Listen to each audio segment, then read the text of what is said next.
नमस्कार साथियों, मैं मनोज आप सभी का स्वागत करता हूं आज के योगा सेशन में। तो आज हम करेंगे ब्रेन की एक्सरसाइज। उसको करने के लिए 4 एक्सरसाइज करेंगे। बेसिक से शुरुआत करेंगे, बेसिक से टफ की तरफ बढ़ेंगे। तो करेंगे स्टार्ट। पहली एक्सरसाइज, एक हाथ से 5 बनाना है और एक हाथ से 1 बनाना है। इसको जितनी बार कर सकते हो। थोड़ा चैलेंजेस करने के लिए इसको थोड़ा फास्ट कर सकते हो, और जो इजी करना है तो हाथों की मूवमेंट के साथ। जिससे नहीं हो रहा वो स्टार्टिंग में हाथों की मूवमेंट के साथ कर सकते हैं। रिलैक्स करेंगे, नहीं हो रहा तो लंबी गहरी सांस लेनी और लंबी गहरी सांस को छोड़ देना और पूरा फोकस अपने ब्रेन के ऊपर लेना है। अपने आप को शांत बना के चलना है। उसके बाद अपनी जो एक्सरसाइज है, मुट्ठी को ऐसे बंद करेंगे और यहाँ से एक बार थंब और एक बार अपने लिटिल फिंगर, फिर अपोजिट डायरेक्शन में।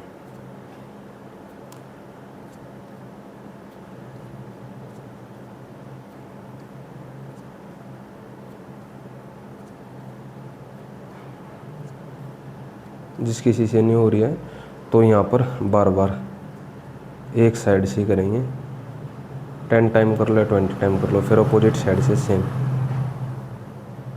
इससे क्या होगा, अपने ब्रेन में उसका पाथवे बन जाएगा न्यूरॉन्स का, कि हमने किस समय पर कौन सी मसल्स को एक्टिव करना है। तो ये दूसरी एक्सरसाइज। तीसरी एक्सरसाइज अपनी वो थोड़ी डिफ़िकल्ट है। 2 फिंगर को ऐसे रखना है और एक हाथ से ऐसे गन बनानी है, ऐसे चलना है, फिर अपोजिट साइड से। ये सिंपल ऐसे भी कर सकते हो, एक हाथ से गन। इसको थोड़ा सा ईजी बनाने के लिए स्टेप में कर सकते हो। 1 2 3 1 2 3 1 2 3 1 2 3 1 2 3 1 2 3। जो ये भी ना हो रहा ना, बस ऐसे करना है, इसकी प्रैक्टिस करनी है। फिर अपोजिट साइड में सेम बंद करना और खोलना। ये अपनी तीसरी एक्सरसाइज हो गई। अब अपनी जो चौथी एक्सरसाइज है उसमें करना है कि अपने को दोनों हाथों को अपने थाई के ऊपर रखना है, या तो बैठ के कर लो, खड़े हो तो ऐसे रखना है। अब करना क्या है, एक हाथ से अपने नोज को पकड़ना है और एक हाथ से कानों को ध्यान रखना है। जो अपर हाथ है ना अपना, उससे अपने कानों को पकड़ेंगे। इसको थोड़ा फास्टली भी कर सकते हैं हम और थोड़ा इजीली भी कर सकते हैं, जैसे भी आपको कंफर्टेबल लगे वैसे कर सकते हैं। उसके बाद ये तो हो गई अपनी एक्सरसाइज। इसको और डिफिकल्ट बनाने के लिए हम क्या कर सकते हैं, निचले हाथ से अपने कान को, ऊपरले हाथ से अपने नोज़ को, ऐसे भी कर सकते हैं। अपने ब्रेन को ज़्यादा इंगेज करने के लिए। तो ये अपनी 4 एक्सरसाइज हो गई। जो अच्छी लगी हो तो लाइक सब्सक्राइब कर देना, और इसका जो सेकंड पार्ट चाहिए तो कमेंट करके बता दिए, उसका सेकंड पार्ट भी बना देंगे। तो ये अपनी ब्रेन की एक्सरसाइज है और इसके ऊपर थोड़ा सा चर्चा का विषय है, ज़्यादा टाइम नहीं, बस 1.5 से 2 मिनट। जो मन करे तो सुन लेना, वरना एक्सरसाइज तो मैंने बता ही दी।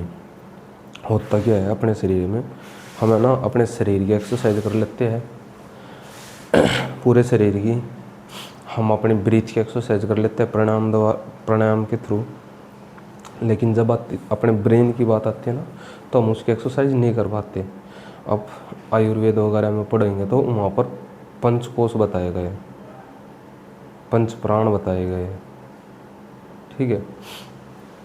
तो वे पंच कौन से है, अन्नमय कोश, प्राणमय कोश, मनोमय कोश, विज्ञानमय कोश और सबसे लास्ट आता है आनंदमय कोश।